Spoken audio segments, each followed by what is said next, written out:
A very good evening and welcome to this Sunday's edition of News First Weekend, coming to you live from our News First studios in Colombo. I'm Untitled Chapter. Let's start off with a look at the stories making headlines this evening.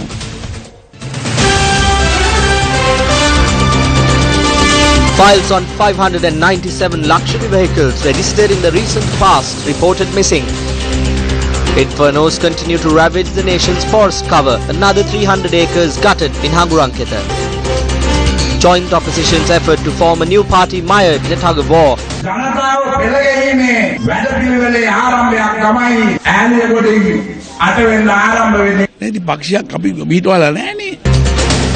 Public projects in the central province at risk due to lack of funds. Group of councillors embark on overseas trips.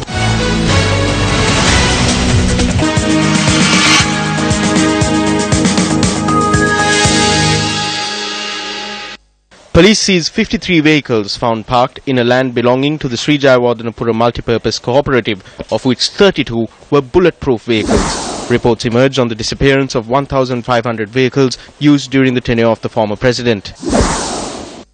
Newsfirst cameras capture footage of several abandoned luxury vehicles at Mumtaz Mahal in Kolpete. Police seize a luxury car owned by Namal Rajapaksa. A report compiled by the Committee on Public Accounts in Parliament has revealed that the documents of 597 vehicles registered at the Department of Motor Traffic have been misplaced. The first report of the Committee on Public Accounts, chaired by Deputy Minister Lasantha Alagiyawanne, was tabled in Parliament on the 22nd of this month. 38 state institutions were investigated based on audit reports from 2005 to 2013. Under this process, on the 9th of January, the Committee on Public Accounts called for an investigation at ministry level against the officials responsible for misplacing documents containing details of 597 vehicles and ordered for these documents to be immediately handed over to the Auditor General. However, even though a group of officials of the Department of Motor Traffic had submitted details of the documents on the 24th of March, they had only provided details of 52 of the 597 vehicles. We cannot confirm anything on these missing documents as yet, the reason being that during the tenure of the previous Commissioner General, the archives at the department were on the verge of falling apart, which prompted the authorities to immediately relocate and place all the documents inside 15 containers at the Verhara premises. As the documents had been placed in an improper manner and not in any particular order, we are in a situation where we are unable to locate these documents. What measures have been taken in this regard? We have provided the required financial allocation for the construction of a new archive section. These containers contain documents dating back several years. So it is most likely that those documents would get destroyed during the construction of a new archive section. We are trying as much as possible to go through a scanning process. When do you intend to give proper information on this to the Committee on Public Accounts? Another 3 containers had recently been added to these 15 containers, making it a total of 18 containers. We will be able to locate these misplaced documents after an extensive scanning process when the new archive section comes up. Will the documents of all 597 vehicles be in these containers? We have close to 40 million documents. There is no reason for these 597 documents to go missing. That is our view, because we are looking for something old that goes beyond our administration. This is footage captured of the documents placed in the containers, which can be found sitting on the yard of the Department of Motor Traffic in Verhara.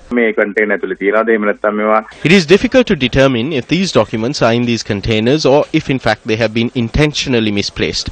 Nevertheless, we are trying to ascertain the accuracy of these details. When you look at some of the facts here, the computer printout of the Department of Motor Traffic says some of these vehicles are seized vehicles. And when you look at the other papers of the same vehicles, they have been registered as different cars and vans. There is no evidence that the process has been carried out under any particular computer system or security. A country's forest cover determines the survival of its people. However, the actions of a group of people have seriously endangered Sri Lanka's forest cover, causing us to constantly report on the incidents of forest fires. It appears that the forest fire situation has now grown to a national disaster of catastrophic proportions.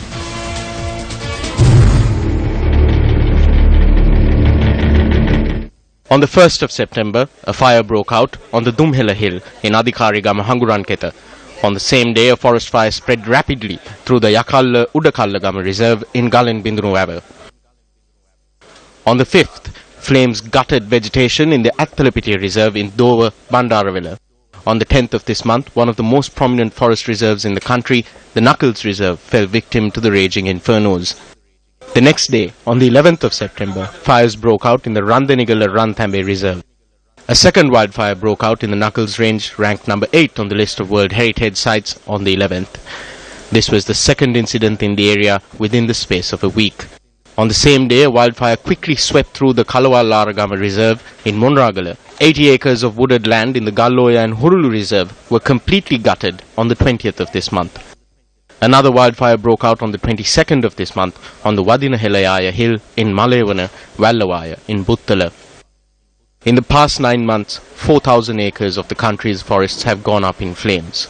This afternoon, yet another inferno in the Indigolayaya Kandudeka area in Bandaralitiya, Arakgama in Hanguranketa reduced another 300 acres of forest land to ashes and embers. At this moment, the blaze is spreading to Sangarajagama and Maoya. The wildfire has also had a severe impact on crops cultivated by locals. Cinnamon crops and chena cultivations have been completely destroyed.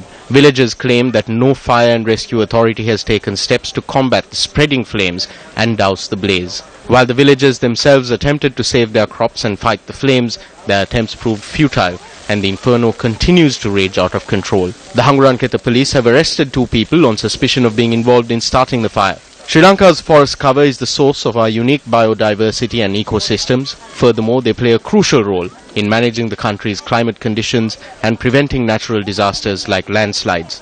Doesn't the destruction of these precious forest reserves, which are a national resource, amount to an emergency national disaster situation? Wouldn't regrowing these forests take hundreds of years? What is the real impact of these forest fires on our country and its people? Newsfirst wishes to convey a message to the relevant authorities that immediate action needs to be taken in order to prevent more fires from erupting in forest lands, and that steps need to be taken to rectify and minimize the damage caused by these infernos.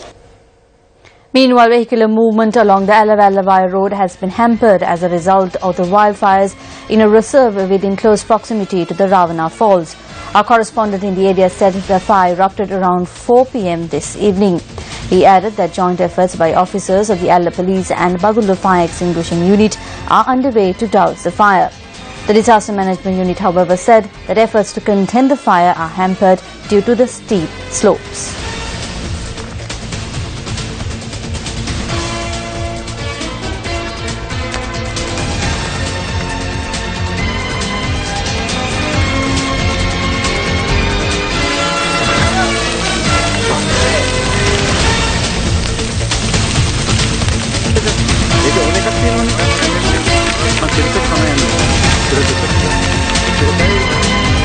The Gum at the 100 Days initiative continues to grow from strength to strength, ensuring the delivery of essential common amenities for people living in some of the most remote areas of Sri Lanka. The Gum at the 100-Day initiative. With the people, for the people. Numerous projects have been completed in the past 68 days, bringing hope to hundreds of communities that have slipped through the bureaucratic net. Among the multitude of projects undertaken through the Gum at the 100 Days initiative are the Damanayaya Road, the Pambala Fisheries Signal Tower, the Elephant Fence in Patalayagama, the Health Centre in Balakotunna, the Katduwa Waterway and the culvert on the Atkandura Road. As we visited hundreds of villages across the island, we were made aware that the gravest issue facing rural Sri Lankans is the shortage of or lack of access to clean drinking water. This inability to fulfill one of the most basic human needs has forced thousands of people to risk kidney disease and consume brackish water. More than 15 drinking water projects have been completed already under the Gum at the 100 Days initiative, with the sole purpose of ensuring the health and wellness of thousands of people. Several projects are currently underway, including sanitation projects, water projects, community halls, school buildings and bridges. Numerous projects will be initiated next week too. A scheme to provide clean drinking water for 60 families in Akmal Gedara Tibbatuawa in Akurasa is nearing completion. Politicians do not do anything. I am thankful to the citizen media organization for what they have done. This is how a country should be developed. So for what Sirsa has done, I hope and pray that they will be blessed. A project to expand sanitation facilities for fishermen at the Thalimanna Fisheries Harbour will commence tomorrow. ගම්මැද්ද වැඩසටානේ ගෙයින් ගෙට වැඩසටාන තුලින් When we came here during our Gum at the door-to-door campaign, these fishermen told us that they do not have a proper sanitary facility. So today we have all arrived here ready to fulfill their aspirations. ඒ අනුව අපි ඔවුන්ගේ ප්‍රාර්ථනාව ඉෂ්ට කිරීමට සූදානම් වෙලා තිබෙනවා. National Reading Month is currently underway in Sri Lanka. A program to distribute books among students to raise awareness of National Reading Month was held today parallel to the Gum at the 100 Days initiative. A tree planting program is also underway, a small measure to combat the increasing harm being done to the nation's forest cover by forest fires. The Gum at the 100 Days initiative continues on its mission to seek out people affected by a multitude of solvable issues and to embed a sense of social responsibility.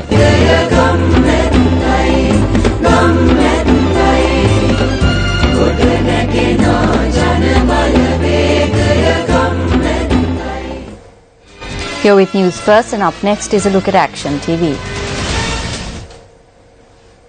Since the 8th of January 2015, the media has reported on several occasions where the Presidential Secretariat has instructed heads of provincial governments to limit overseas travel in the face of the financial crisis facing the state.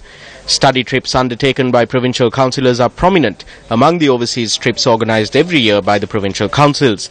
These representatives, who appear as all-knowing pundits on trees, walls and lampposts during election campaigns where they seek a mandate from the people, are sent overseas once a year to educate themselves at the expense of the people. No provincial council has as yet compiled and presented a report to the people evaluating the progress and impact of these once-a-year study trips organised for the councillors. Given that public services delivered by provincial councils are notorious for stalling, it is fair for the taxpayer to question if there is any point to these once-a-year study trips undertaken by provincial councillors.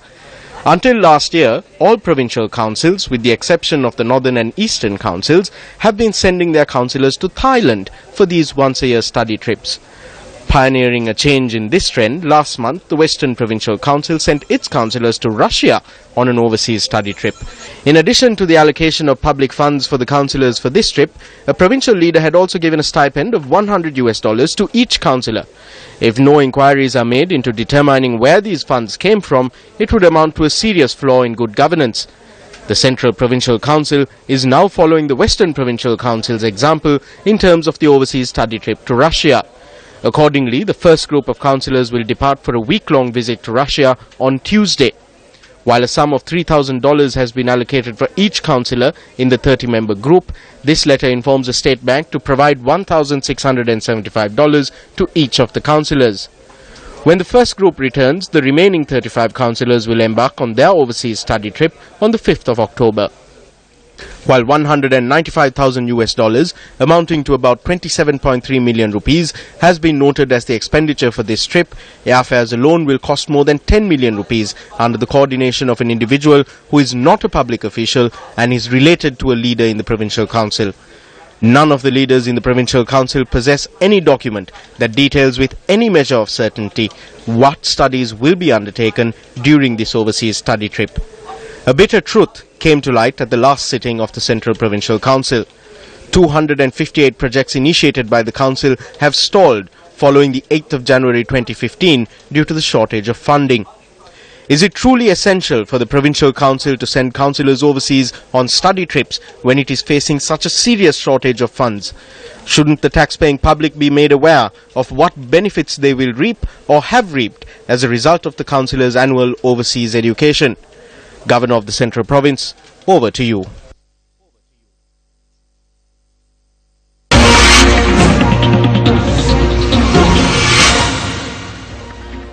Members of the joint opposition are expressing various views about its plans of creating a new party.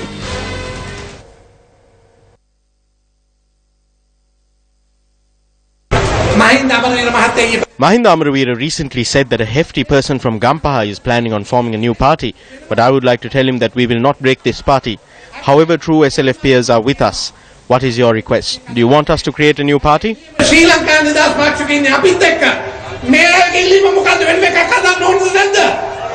Yes, we need to make a new party. Mahinda sir, this is the request of the people. You are late.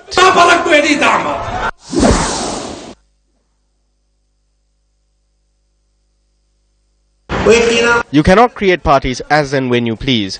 We need to first get the consent of the people. Then we need to check for good timing. But we have not come to a decision to form a new party.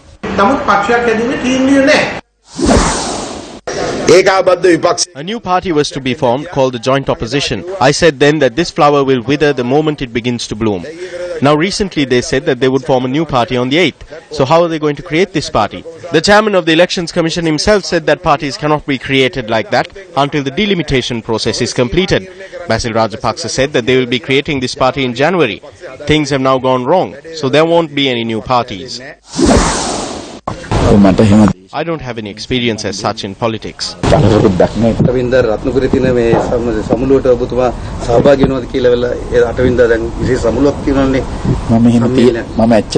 am honestly not aware of such a convention. I got to know about it just now. I have not been invited, therefore I will not be attending.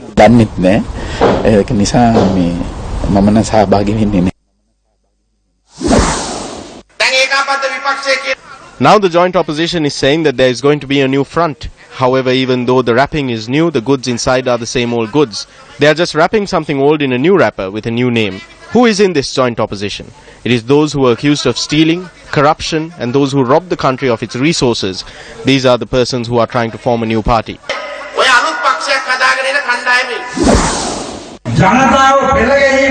The 8th will see the beginning of a program to unite and rally the people. This is not a journey from top to bottom. This new political party will be created starting from the villages and move forward as a new political force among the rest of the people.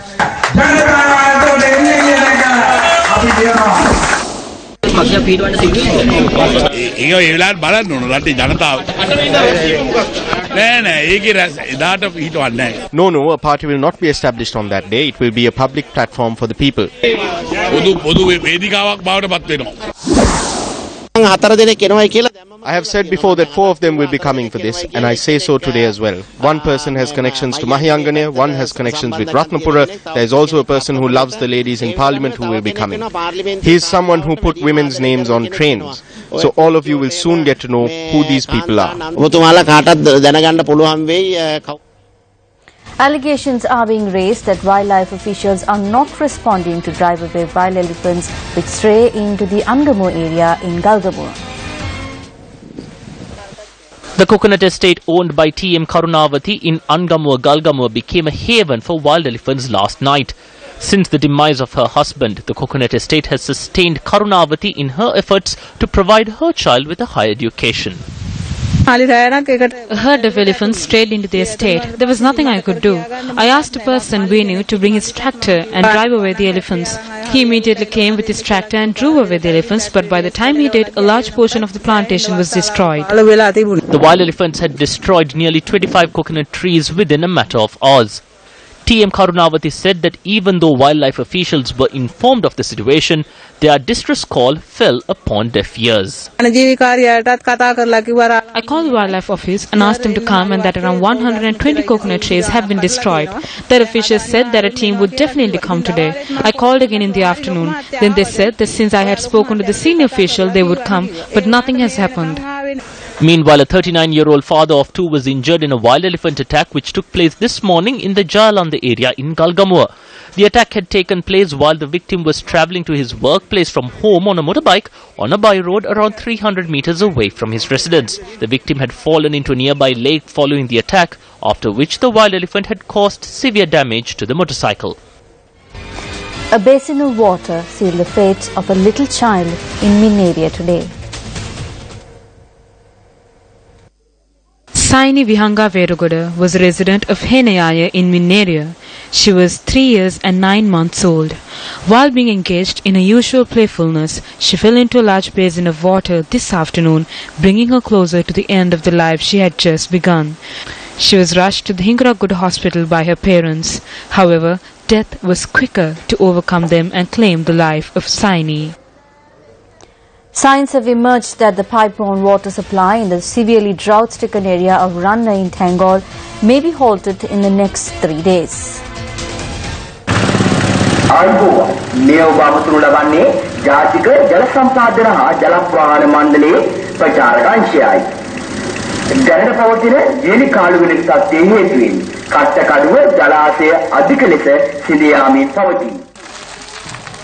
The locals of Ranna and Metholpitia in Tangol lead their day-to-day lives in fear of thirst. The residents in the region who used to look for water in the cracks on the ground received relief through a pipe-borne water supply. For about a month, we didn't have water. We suffered a lot. There is no water in the wells. People travelling in vehicles come and take water. The water we draw is not enough. From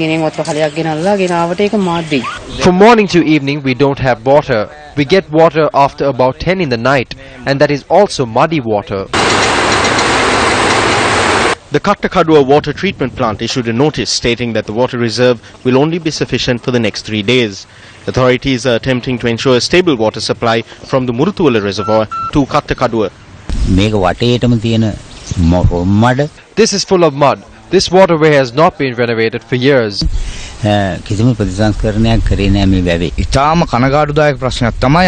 is a sad situation. The only question we have for authorities is why they keep quiet when an important resource like this is being destroyed. Since measures were only taken after the drought struck and not before, over 17,000 families have been affected due to the lack of drinking water. Police have arrested a schoolboy over the death of a 15-year-old boy during a clash between two groups of children who were playing a game of cricket in Valipanna, Matukama. The children had been playing a game of cricket on a makeshift pitch in a paddy field in the area. According to law enforcement, the clash between the two groups of children had erupted at around 3:25 p.m. The victim, who was injured when he was beaten with a stump, had died after being admitted to the Valipanna hospital. The police said a 14-year-old boy has been taken into custody. A woman in Mirigama who made a career out of establishing relationships with men and then robbing them has been arrested. According to the woman's confession, she had charmed many men over the past 7 years and then stole all of their belongings. She operated in the Gampaha district and was finally apprehended when she attempted to deceive a man at a shop in Gampaha and was taking him to a habitual lodging. The woman was arrested by the Mirigama police, who also discovered several mobile phones and a stash of gold jewellery at a house in the Hakurukumbra area. The suspect is to be produced in court tomorrow. Minister of Housing and Construction Sajid Premdasa says that bureaucracy has become an obstacle when providing land deeds for the poor. We as a government of good governance have initiated a program to provide everyone in the country who do not have land deeds with proper and clean land deeds. The era where lands were forcibly taken over and land deeds were written off to the rulers by divisional secretaries is now over. A small group of officers are conspiring to weaken this program. A few of those who licked the boots of the king of the previous government are haunting various institutions. I must say one thing clearly. Our government will not bow down to bureaucracy. The minister expressed these views at an event to make donations for the development activities of the Ganga Tilakarama Viharya in Molekappathana, Samarama.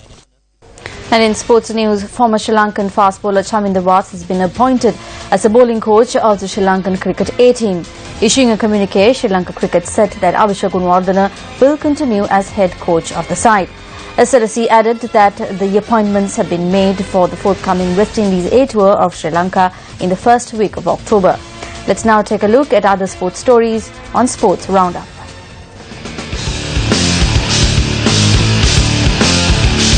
Sri Lanka emerged runners-up in the Asia Rugby 7 series of the South Korea leg. Sri Lanka were defeated 36-0 against Hong Kong in the final. Australia women beat Sri Lanka women by 137 runs in the 4th ODI today to claim the 4th match ODI series 4-0. Winning the toss and electing to bat first at the R. Premadasa International Cricket Stadium, Australia posted a total of 268 for 3 in their 50 overs. Chasing their target, Sri Lanka were bundled out for 131 runs in 45.5 overs. Cycling's golden couple Laura Trott and Jason Kenny have got married in a private ceremony in Cheshire. The Team GB pair, who boast 10 Olympic goals between them, tied the knot yesterday.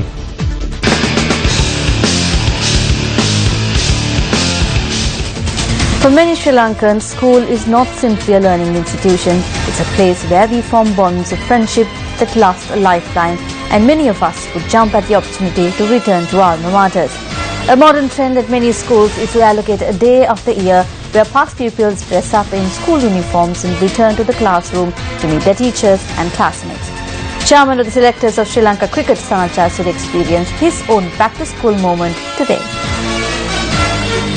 And with that, we wrap up tonight's edition of Prime Time News. Thank you very much for joining us. Good night.